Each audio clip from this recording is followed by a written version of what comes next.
Hello, this is going to be my walkthrough for lesson 4. So, lesson 4 walkthrough.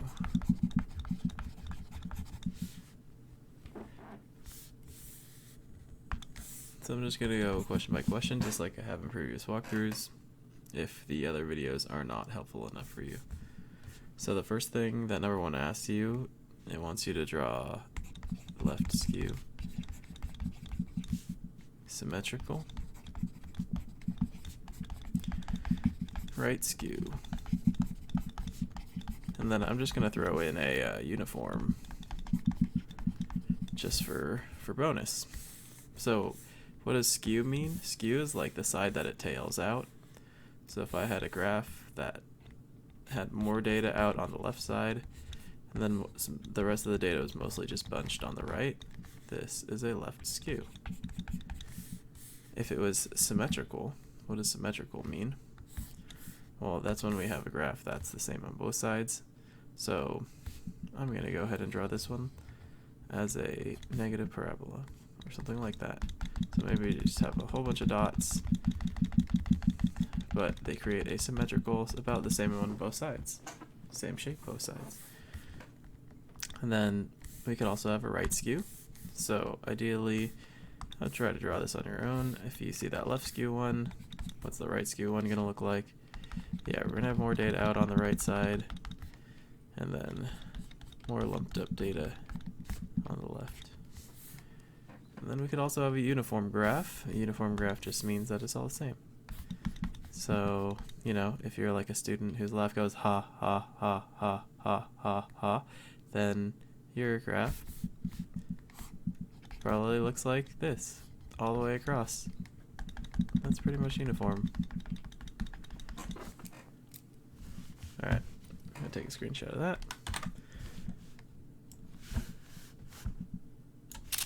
And move on to number 2.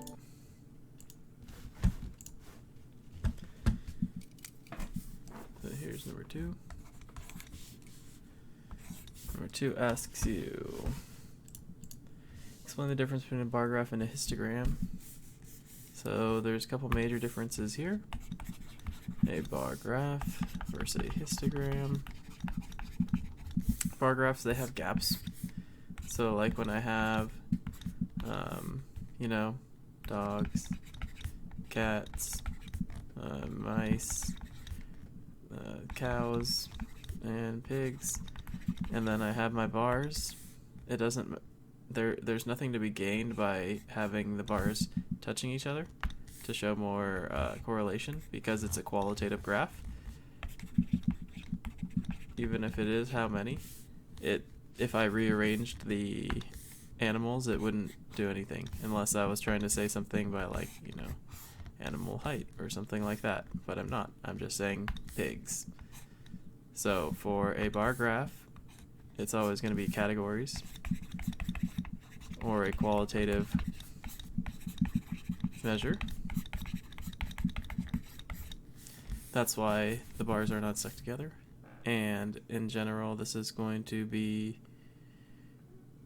yeah, bars not touching.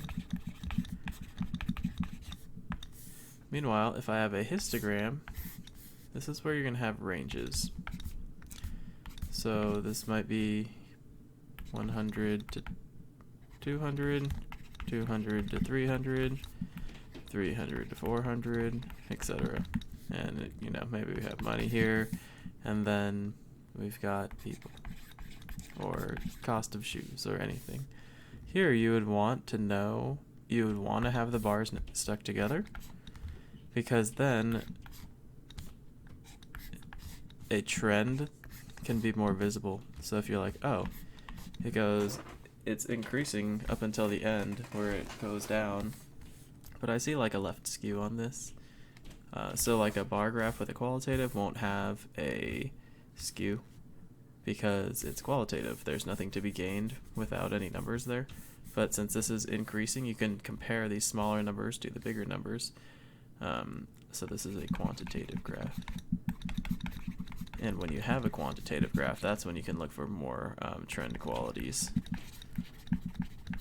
If I'm looking on the left side, all I can really say is, oh yeah, there's this many pigs, or there's the same amount of mice as pigs, if that were true.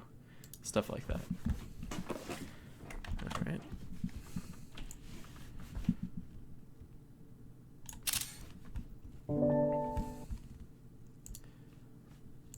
Let's look at number 3. So number 3 is asking what qualities do you look for in a scatter plot?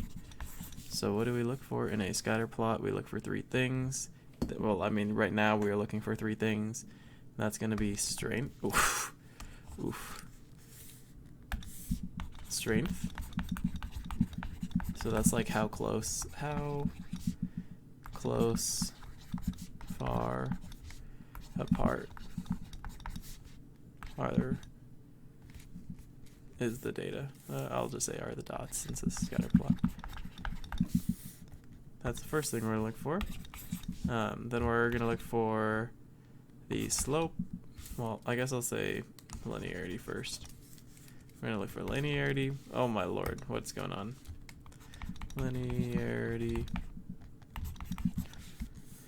So this is it a line? And you could check for different things. You can be like, is it a curve? Things like that. But for our purposes, we're just looking for, is it a line or not? And then, like I already started writing, slope. So a positive, negative slope, how positive or negative, you know, stuff like that. Or a flat slope of 0.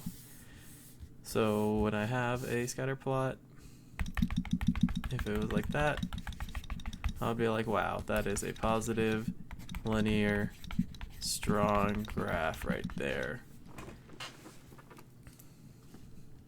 Or if I had something all grouped up, but they're kind of like all over the place, I'd be like, that isn't as much of a line, but it's definitely going down. So I'd be like, okay, I could see that being negative slightly. And then, is it linear? I don't know, not really. It's more of just this huge blob. Not really. Maybe you could argue for it, but I'm just going to say not really. And overall, it's pretty weak. So that's what we're looking for in scatter plots.